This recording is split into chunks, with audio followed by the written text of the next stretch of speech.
Thank you all very much for joining us at the third and last of Nest's summer webinar series.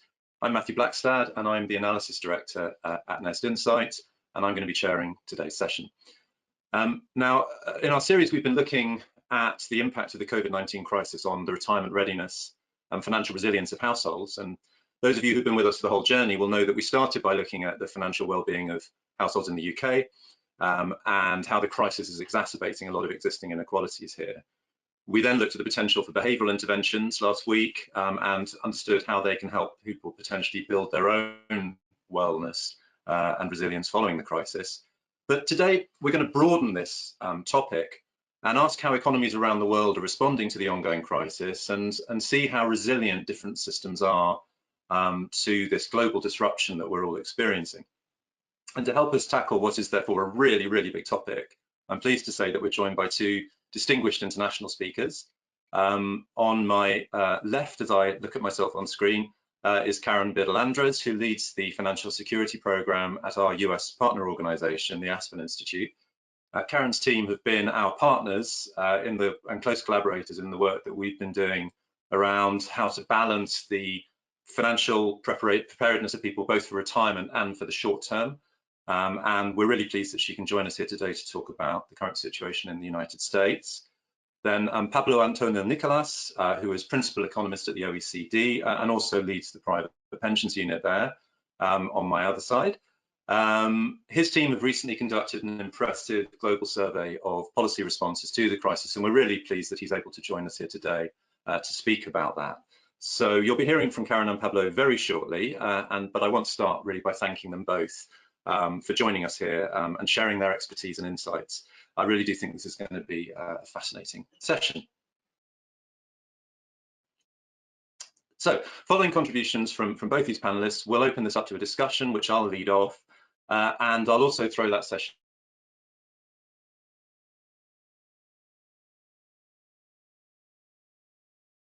open to questions from all of you attending. So please do submit these, which you can do through the on-screen question function, which you should see on your screen. We'll be at 3 o'clock UK time. And meanwhile, if you'd like to respond to any of the topics we raised, please do tweet about the session using the hashtag, which you should be able to see on screen. So let's get going. And I'm just going to kick off by briefly framing the discussion before handing over to our speakers. So as many of you will know, at Nest Insight, we've talked a lot about whether people saving for retirement are also prepared to tackle short-term liquidity shocks. And we've been working on interventions like automatic emergency savings, sidecar savings, things that can help create a better balance between short and long-term priorities that people might have. But the kind of shocks we've been talking about all the way through this process have really been the kind of things that happen at the individual level. A washing machine breaking down, a car breaking down, a temporary drop in income. And weathering these kind of storms can, of course, be really hard for individuals and households, but there are things that many of them can do, not all, but there are things that many can do to help make themselves more prepared for these sorts of things in future. But of course, the storm that we're all going through now, thanks to coronavirus, and sustained, and it's landing on us all at the same time. And this raises, I think, new and different questions. And to give just one example, which I think we'll be touching on today, there was, of course, already a really heated debate going on around the world about whether defined contribution savers should be allowed to access their retirement assets when they need them to deal with short-term liquidity shocks. But of course, this question becomes all the more difficult when you talk about potentially a really large number of people all accessing basically the same pot at the same time, at precisely the same moment when asset values may well be depleted because of precisely the same economic shocks that are affecting their own individual household finances. And so I guess the point being, that's only one example, but it really raises the point that when you consider these kind of systemic crises, it becomes all the more important to consider not just what individuals can do, but also the systemic policies and interventions that can potentially protect people as well as protecting the system that they're saving within. So Gwen, if you could just move to the next slide, please. Now, our previous session, as I said, was asking how we can make it easier for people to take good choices where those choices are within their control. But of course, for countless households around the world, the current situation is way outside their control. They're depending on the stability of the economies they live in, the responses of their governments, and when it comes to long-term savings, the resilience of the retirement system that they're in to support their long-term needs as well. So in this system, we are going to consider resilience at the level of the household, which is represented here on the left-hand side of the slide. But we're going to approach this question by looking at the global level and the system level and asking how resilient different retirement systems are proving to these ongoing events as they unfold. We'll be asking what policies can build resilience at the system as well as the individual level. And our speakers I'm going to introduce now are going to tackle this question from really two different but I think very relevant angles. So first of all, I'm going to ask Karen to speak about the US experience with a particular focus on the financial well-being of households. Karen's going to start by exploring how the crisis has amplified a number of existing pressures that were already there on US households, and then move on to consider what a more balanced retirement system could look like. And then after that deep dive into one major economy, Pablo will then cast a much wider net, giving us a whistle-stop tour of the retirement policy responses that we're seeing right around the world to the crisis. He's going to share some early findings of the OECD studies into these policy responses and draw out some of the points of resilience and vulnerability within systems, and then end by making some policy recommendations for the future. So I think that quite a lot we're going to pack in there, but I'm sure our speakers can navigate their way through that amply. So I'm going to pass over to Karen now to kick off the presentations. Thank you, Karen. Great. Thank you to Matthew and the team at Nest for the opportunity to join. It's always a pleasure to get to be in conversation with all of you. And as Matthew said, I'm going to provide a bit of an overview of the US retirement system and what we know so far about the way that savers in the United States are faring and what that means for that system. So Karen Andres, I'm the Director of Policy and Market Solutions, as well as the Project Director for the Retirement Savings Initiative at the Aspen Institute. And Guinevere, on the next slide, please. I'll just say a bit about the Aspen Institute. We are a nonpartisan, nonprofit think tank founded in 1949 in the wake of World War II to help prevent another global crisis. And we are one program within that broader Aspen Institute focused on illuminating and solving the most critical financial challenges facing American households. And we aim to make financial security a top priority, a top national priority. And it suddenly has become a very clear top national priority. So this conversation could not be more timely. On the next slide, I wanted to give you just a level set a bit about what was the state of retirement savings in the US on, like March 10th, right before the crisis. And as Matthew, and I'm sure Pablo also know, it has not performed as well as other systems in the world. So I think there are kind of three buckets of work that we had to do already. One was around lack of access to workplace retirement savings.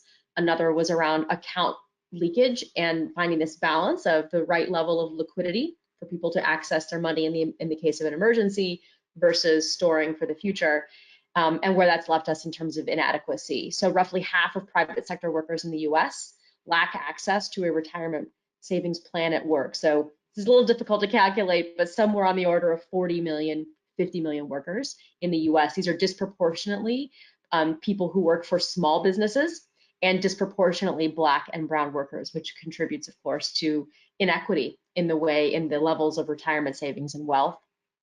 Importantly, our system is already quite a bit more liquid than most other systems in the world, with people able to take hardship withdrawals, loans that may or may not get repaid, and most commonly, people withdrawing the money at job change, right? Because our system is not central. Our accounts are provided by an employer, and when you separate service and move from employer to employer, you have the ability to take that money. There's a tax penalty, of course, but it doesn't stop an average of somewhere between 1.5 and 2.9% of plan assets leaking out of the system every year. And where that's left us in terms of adequacy is that nearly half of households headed by someone over 55 have no retirement savings, which is and that was before the crisis. So on the next slide, let's talk about where this has all left us, what COVID has done, what we know so far about what's going on with US households. So when we conceptualize financial security at the household level, we think there are three components. There's cash flow, which you need to be routinely positive on a routine basis, your income must exceed your expenses. That supports your ability to build up personal resources. These are emergency savings, retirement savings, other forms of savings, etc. And then both of these are supported by a set of public and private benefits. So just on the routinely cash flow side, you can see some of the latest statistics. We have 51 million who filed unemployment claims. A quarter of those think they're likely to lose that job completely in the next year. We have 87, I mean, numbers are staggering, millions of people who are having trouble paying credit card debt. The average American has cut back on debt payments by $400 a month. It does not bode well for when this crisis ends. On where that has left people on the personal resource side is that you have people depleting emergency savings, as one might assume, people increasing, especially low and moderate income Americans, increasing their use of credit. And for the purposes of this conversation, we have 2 in 5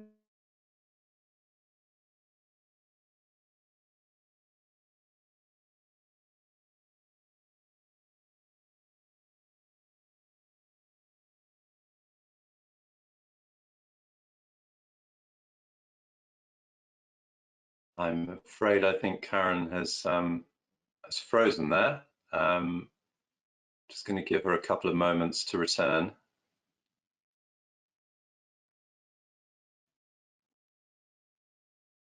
And if it's going to take more than a couple of moments, Pablo, I might ask to hand over a little bit early to you, if that's all right. Yeah, I think we're going to need to wait for Karen to come back on again. Gwen, would you mind forwarding to Pablo's title slide so we can maybe just jump ahead to his presentation, and then we can return to this slide 8 when we get Karen back. What a shame. So Pablo, I'm going to ask you to step in now, if that's all right, slightly earlier than planned. And yeah, we're really looking forward to hearing the results of your findings and your policy recommendations. Okay, this is all right. Just it's a shame because it was very interesting what Karen was talking about, and it was a great compliment to what I'm going to be talking about. But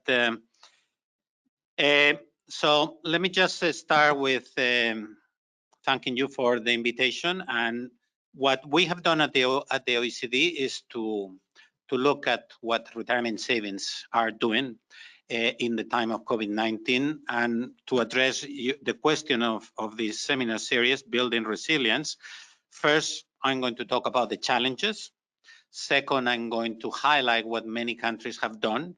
And third, I will make a few messages. And obviously, these policy messages that we present are the result of looking and focusing on the international experiences. And that's how we bring these ideas of how to build the resilience. So in the following slides, I highlight the 6 main challenges that retirement savings are facing. Next slide, please. So we can see that the first one that all retirement saving arrangements around the world face was a large decrease in the value of assets, in particular in February and March, from falling financial markets.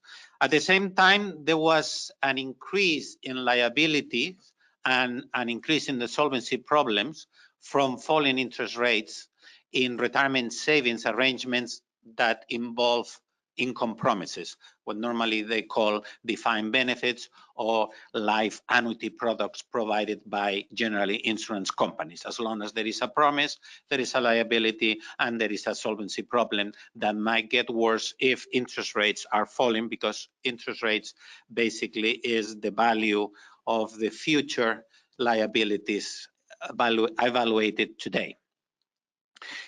As the crisis or the COVID-19 pandemic went on, we started to realize, and this is something that will continue going on during the autumn, as Matthew has highlighted, that there is a much lower capability to contribute to retirement saving plans from individuals, because most people are seeing their wages and their income reduced, but also a lot of people are losing their jobs. And Karen was already talking about that in the case of the US. We know that many OECD countries furlough and special unemployment programs are solving this problem to a degree, but as Matthew say, going forward, that might not continue forever.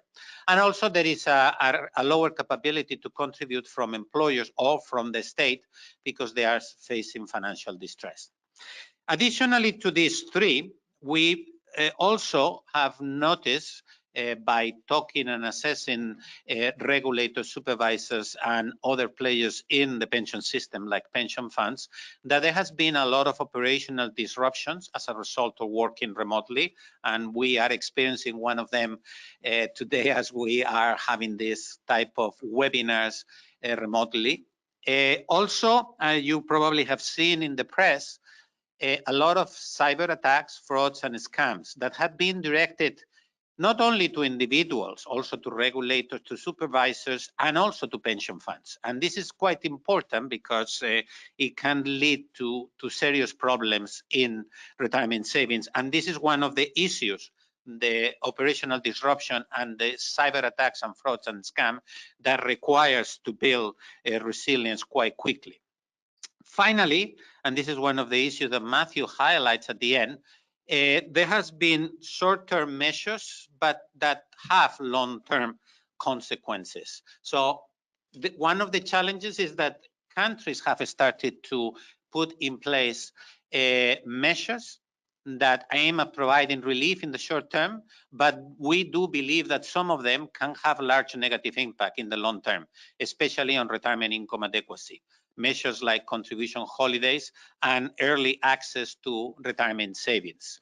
And this is quite important, as Matthew highlighted, is one of the discussion that is going on now in many countries, and it will continue going on for the months to come. In Australia, for example, they are starting to discuss whether to extend these measures going forward. And in Chile, for example, last week they just approved this type of measures to access retirement saving pots. But there is going on in many countries, and as Karen was explaining, was also the case in the US, but she's back with us, so she will pick up afterwards. The next slide, please, shows an infographic.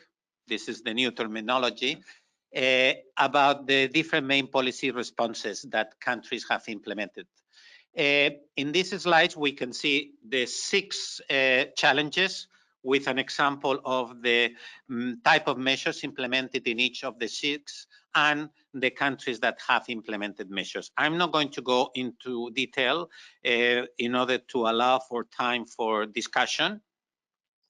So by looking at these challenges and then at the measures that different countries have implemented, we have realized that there are very important messages to put forward in order to build resilience in retirement saving plans. So in the next slides, I start highlighting these messages. So we argue that the first most important is that policymakers should make sure that people saving for retirement stay the course. What do we mean by this? Well, saving for retirement is for the long term.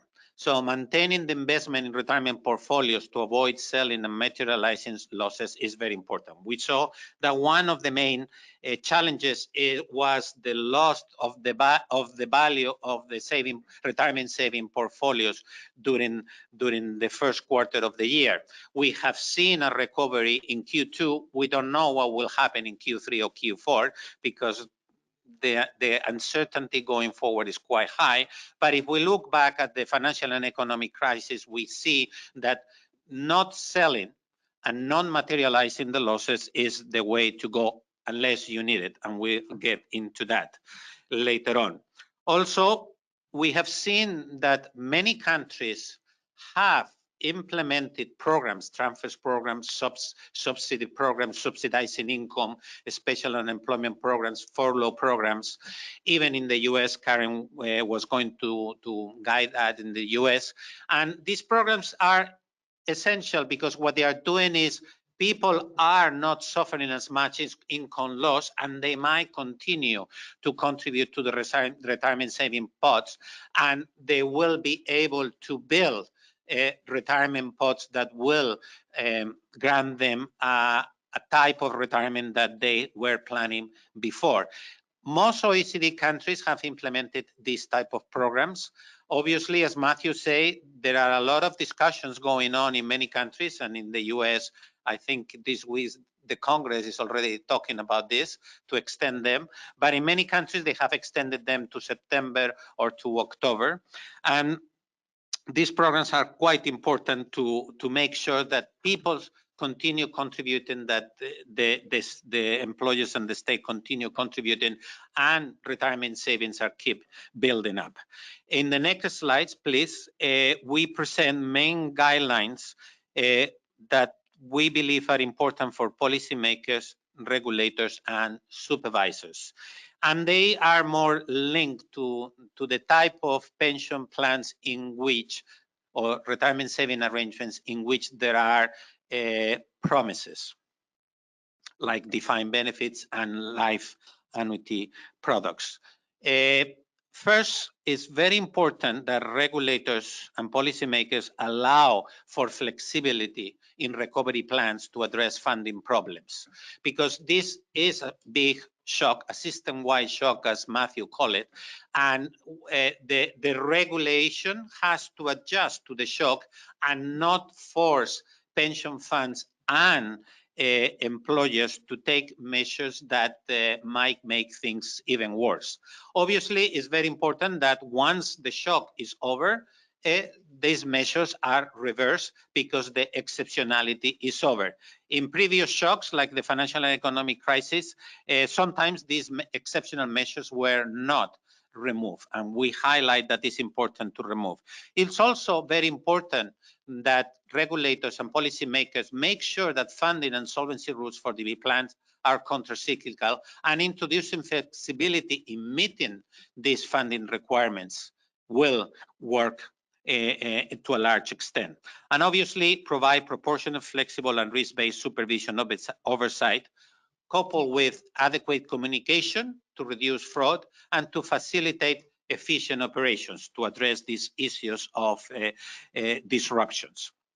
And the final slide, well, no, the slide before the final present one of the issues that Matthew has been highlighting. And I also highlighted one of the key challenges, meaning countries have implemented policy measures with the goal of providing short-term relief.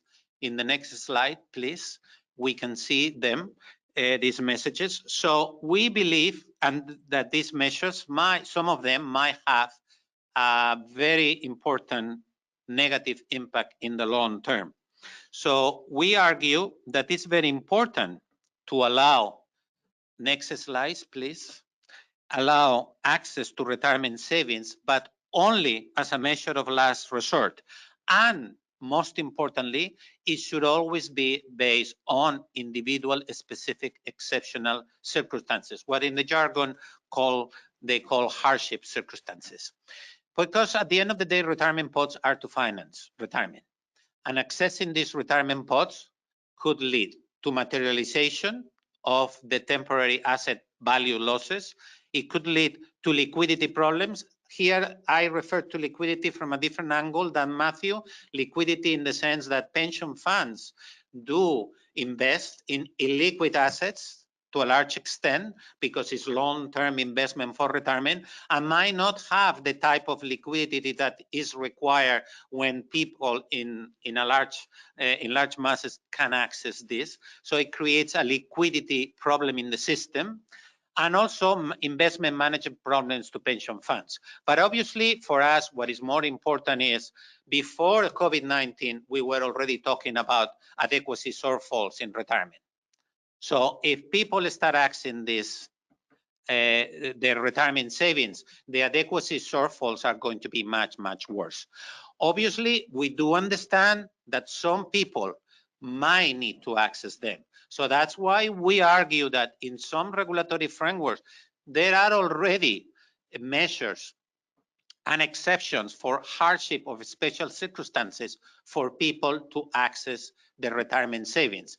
And this is the type of measures that should be in place for people that really are not covered by these state aid programs or unemployment or furlough programs to help them with their income shortfall as a result of COVID-19, then they can access.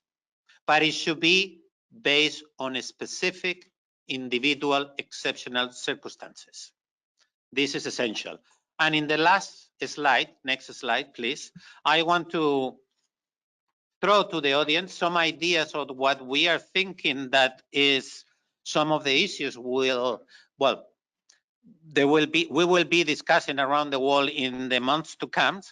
First, there are calls about how best to invest assets earmarked for retirement to assist on the recovery, including infrastructure investment, ESG, technology developments. So we can discuss about that later on during the Q&A.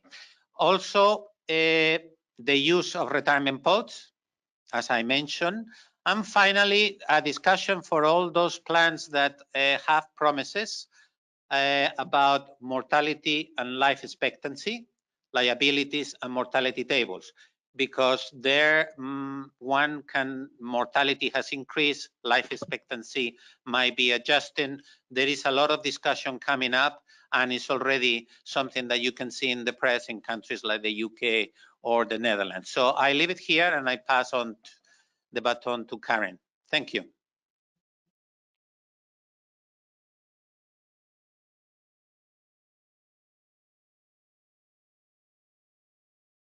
We're having them all today. Thank you very much, Pablo, and especially for stepping in at rather short notice there. Karen, do we have you back? Because you're looking a bit frozen now at the moment to me.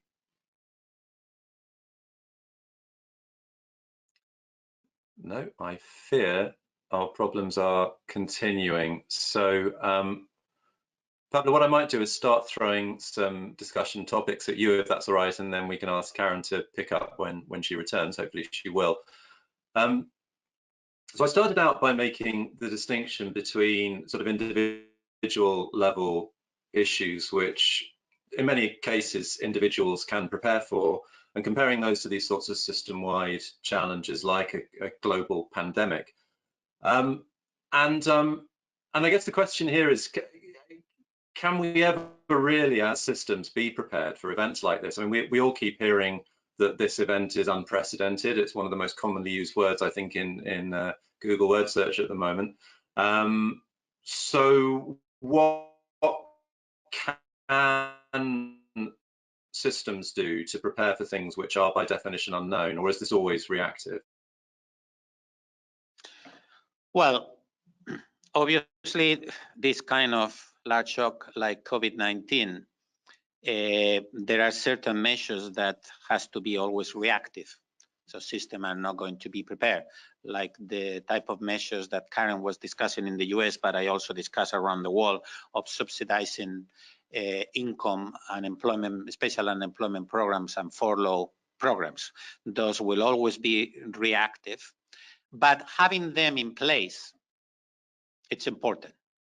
Like I was saying, in terms of action spot, one thing we have noticed is some countries didn't have exceptional circumstances in the regulatory framework to access the pods.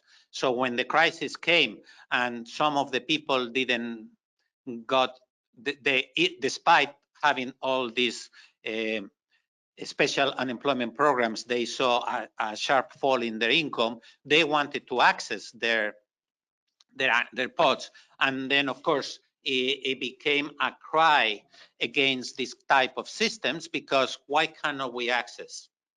Other countries had this type of exceptional circumstances in the legislation, in the regulatory framework, so there was not a cry against the system, and people could go and access, always, as I say in the presentation, based on exceptional, personal, individualized circumstances. That's one thing. The other issues is, well, when you have shocks, you're always going to have large fall in the value of assets and increase in liability and solvency problems.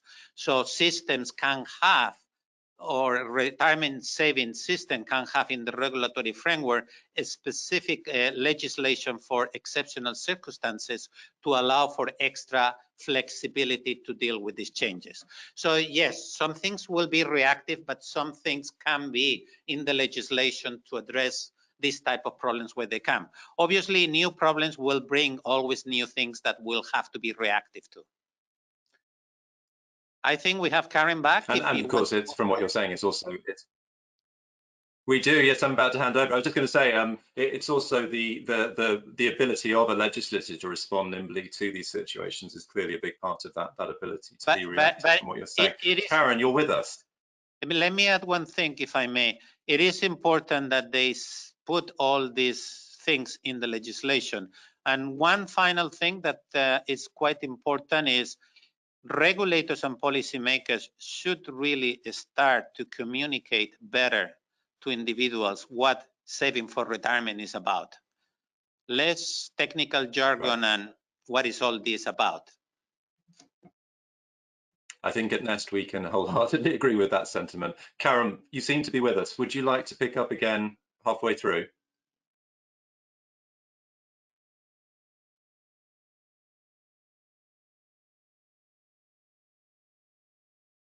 Karen, are you hearing me?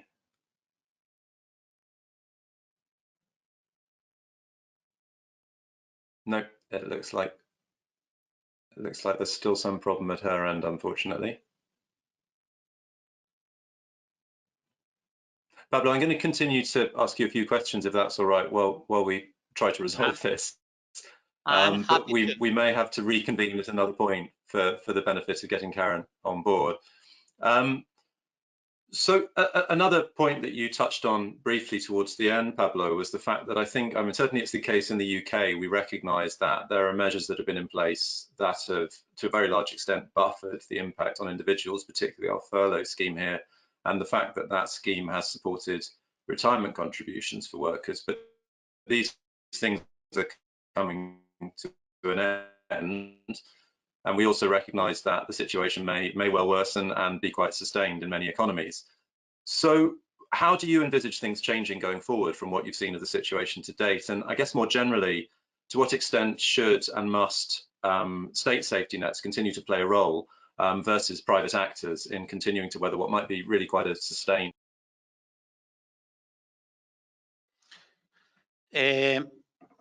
Obviously, state safety nets will always have to play an essential role in all of this, because as you know, even in countries like the UK, where retirement savings are an important component of retirement income, you still have the state pension. And that puts a floor to everybody not to fall below certain level of well-being that different societies decide by themselves. So that part of the safety net is essential. Then we can start the discussion of how far governments can go in subsidizing unemployment and income during these special times. Obviously, here there are two things. Some people argue that the impact of COVID-19 in the economy is limited in time until we find a vaccine. But of course, for certain sectors, it might not be that limited in time, like aviation and leisure and all those kind of sectors. So there are a lot of discussion going now that some kind of restructuring of this assistance towards the type of economy that we might be developing to be more resilient for this type of shocks going forward will be quite important. Obviously, I don't work directly on that area, but that will affect retirement savings to a large extent. But at the end of the day, the floor for people well-being at retirement will always have to be provided by the state. And this leads on actually to a question that we've had from one of our attendees, which is directed towards you. So I think I'll throw this in now. The question is, do governments around the world need to rethink their approach to spend? Many countries have significant debt and essentially promote debt in order to drive growth. Should there be a greater need for governments and the person on the street to improve their day-to-day savings in order to enable them to save for retirement? Well, at the end of the day, this is the key thing in macroeconomics. Income is consumed or is saved. If you consume it, you have a short-term impact on growth. If you save it and it's invested adequately, you have productivity and economic growth coming forward in the future. So a balance between the two is extremely important. And the structure of the economy of each country will determine that balance. But both are important. And with respect to government debt and also to people's savings, it's also true that before COVID-19, we were in a world of low growth, low interest rates, and low returns. So savings to achieve the same accumulating assets to finance your retirement needed to increase, because the same amount of savings didn't reach the same given that world. And obviously COVID-19 might have exacerbated that world to a large extent, or might not change it at all. So that problem will continue to be there. And that was a discussion we had before and will continue having after COVID-19. Of course. Thank you, Pablo. And Karen, it's good to see you back through quite a complicated set of telephone wires. I think there must be sharks eating the cable and the Atlantic that's connecting us, but we very much hope now we have your voice as well as your image. And would you like to pick up with the middle of your presentation? I would, and I'm so sorry. And isn't this a microcosm right now for sort of the very obvious failures of some of the U.S. systems, if we can just sort of be honest? So I did catch, in between trying to dial in, I did catch Pablo's remarks, and I feel like this actually jumps back in, right? I mean, the fundamental question here is, in a moment where people are really, really challenged, what are the exceptions we should make for retirement savings withdrawals and access? And it feels like, if you go to the next slide, we now have millions of people in the U.S. in an exceptional situation. So I believe the next slide is around, I think it's government action, kind of what the steps that we've taken, our government has taken to support household financial security, recognizing that fundamental connection between the day-to-day financial stability and health of a household and their ability to prepare for the long term. So, we just had last week, or earlier, 5 days ago, a moratorium on rent that has shielded 1/3 of renters that has expired. There's also a patchwork, every state, all the 50 states have different versions of this, protecting different sort of categories of homeowners and renters. I know that a big part of Pablo's presentation was around this support the governments have been giving to their residents and citizens. We've had an expansion of our unemployment insurance by $600 a week. That will expire in 2 days. And right now there are conversations in Congress about what the next version of that should look like. It doesn't look at this point as if an extension of that $600 a week will be in the cards. The Republicans have proposed $200 a week, so still proposing some support, but a substantial reduction. Unfortunately, that would happen at the same time that you would see rent moratoria expire, and that the forbearance on federal student loan debt payment would also expire on September 30th. So we have a number of, income shocks and expense shocks about to happen at the same and wrong time for millions of American households. The CARES Act further opened up American retirement savings. I said before, it was already quite a liquid system, and now we have opened up withdrawals for up to $100,000. Eliminating the tax penalty and stretching out tax payments across 3 years. There is the ability to repay the withdrawal, but we'll see if that happens. On the next slide, I'll show you what we know so far. The thing is, it's really early days for this. because a lot of the record keepers in our system, there's been a rollout period to begin to even allow the system to withdraw money on that scale. What is the communication program with participants?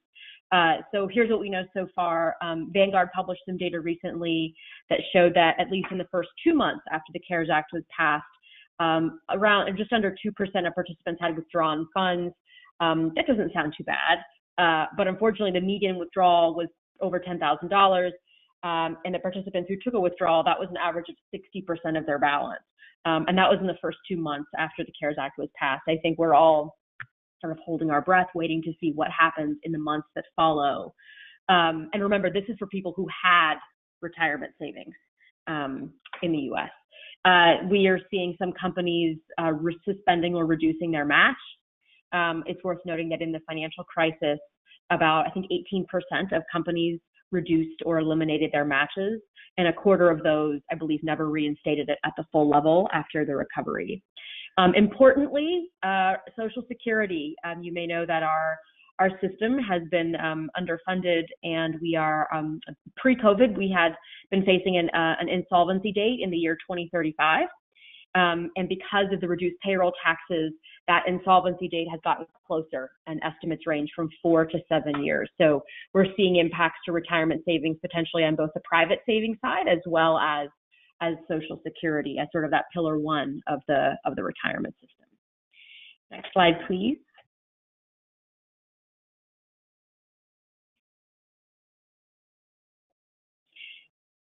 So that was a lot of doom and gloom. Things seem bad, and I will tell you from where I sit as an American, it feels bad on a lot of levels.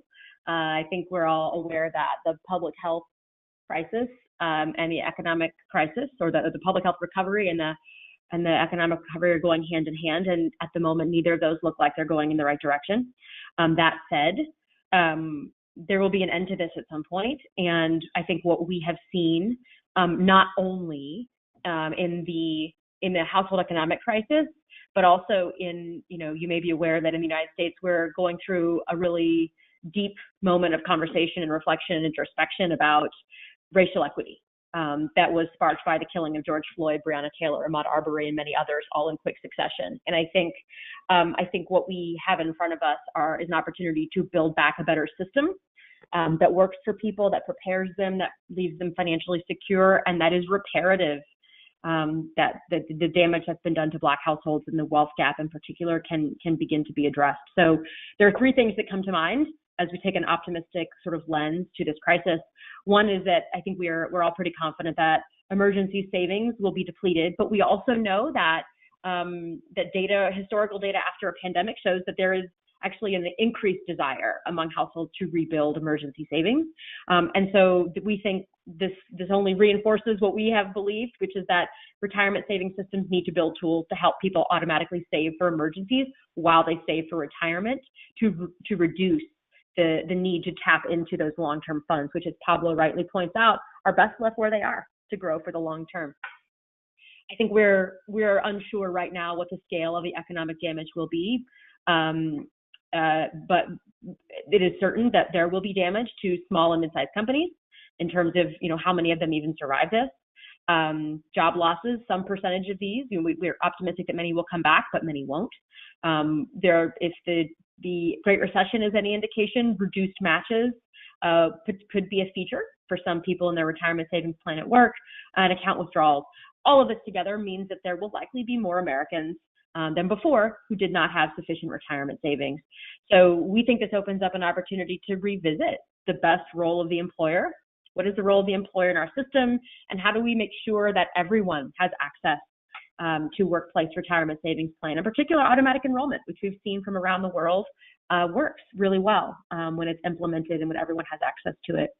And then, as I said at the top, right now we have a white to black wealth gap of 10 to 1. And that's for a lot of reasons. A lot of systems that have produced disparate racial outcomes, if not systems that have racist policies built into them. But I think retirement savings has an opportunity to help close that gap. And so I think as we think about where we go from here, how do we take advantage of this sort of this light that has been projected onto the financial woes of Americans, and build back something that works better for everybody in the United States. Thanks. Thank you so much, Karen, and thank you particularly for your valiant efforts to break your way back into your little video rectangle there with audio as well. It's great that we managed to get through that, particularly because of the very positive note that your presentation ended on. So we were already, as I'm sure you'll have gathered, doing a Q&A with Pablo, and we started to field a few questions. But I'm going to throw one in now, which is a topic we've all three of us talked about at some point during this discussion, which is around the idea of giving people in particularly defined contribution systems access to their savings. And Karen, you've talked about the fact that we're at the early stages of that, but there's already a sort of movement in that direction, and obviously a legislative intervention of the kind that Pablo was discussing to enable that.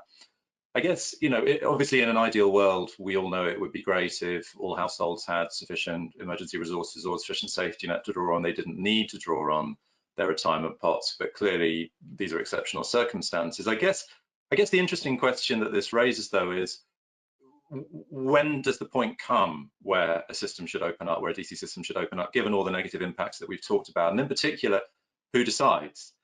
Because at the moment, it's as Pablo has talked about, it's a patchwork of different forms of state intervention or easements or existing systems that have created the openings, and then it's very much left to the individual to decide whether to withdraw and how much to withdraw. But is there a way in which a system could better build in that decision and support people when they genuinely need it, or is that not something that a defined contribution system should in fact be doing? Karen, do you want to kick off with that? Sure. Obviously I'm not going to pretend to have the answer of when is the moment, right? It seems inevitable that we're looking, we're basically looking for big pools of capital. Where are the big pools of capital that are even accessible? And I think in our system, we have, in some ways, you have to open this money up, right? Given the dire financial straits that many Americans were already in. I didn't go into all that in the beginning, but we already have like some 57% of Americans who are already financially unhealthy. This is not a group of people who are doing well financially on average and just don't save for retirement. I mean, this is we have high debt levels and insufficient wages, and this is not a nation that is financially healthy on average. We are the wealthiest in the world, but not the healthiest.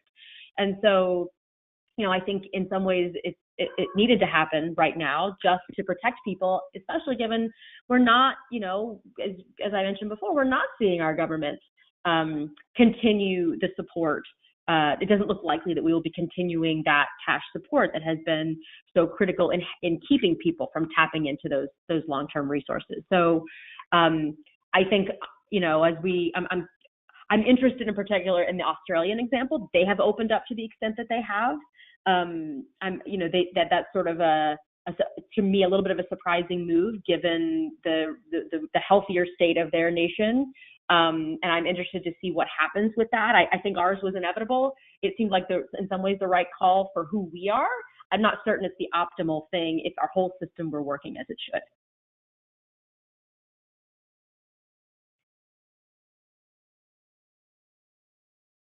If I may, thank you.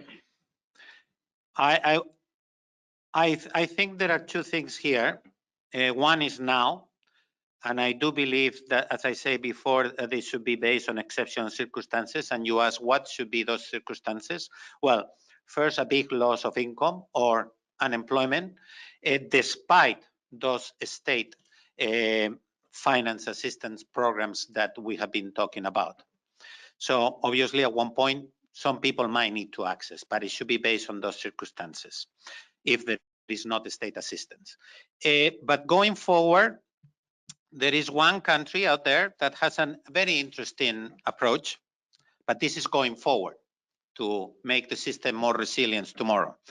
Basically, the idea is you contribute X% to your long-term retirement, to your long-term, and you divide that contribution to long-term savings into 3 accounts. One account is housing and health. The other account is, well, you can call it, I call it a rainy day, but emergency savings. You can call it that way. And the third account is retirement savings. So what happened? When you have a shock like this, you have 3 pots of money, and one of them is actually to finance this type of circumstances. And then you have the third one for health and housing, or the first one in the order I mentioned them. And if nothing happens, the day you retire, the 3 pots are put together, and that will finance your retirement. Obviously, in the case of these countries, that means that contribution rates have to be higher. It cannot be 4% or 8% as is in the UK, depending on the stage of the auto-enrollment system. It cannot be like 10% like is in Australia, Chile, or 8% in Mexico, because it doesn't give for that much. But it can be at the level of some of the European or Japanese systems in which the contribution rates are around 20–25%. But this idea of having these 3 accounts to build resilience going forward seems something that we should be thinking about. Obviously, we need to study the pros and cons, but it's a good idea. You know, there's actually Yeah, well, discussion I think about you're that. getting a lot of nods here. Bill, I was just going to say that's so interesting, Pablo, because there's a little bit of a bubble up of discussion in the United States about that. I mean, right now, the most progressive retirement plan systems in, like let's just take Nest, for example. You've got somebody saving a small pot, very small, really, £1,000 or something. I forget what your threshold is, but, and versus hundreds of thousands, ideally over in the retirement pot. But there's a lot in between $1,000 and $100,000 in terms of life needs.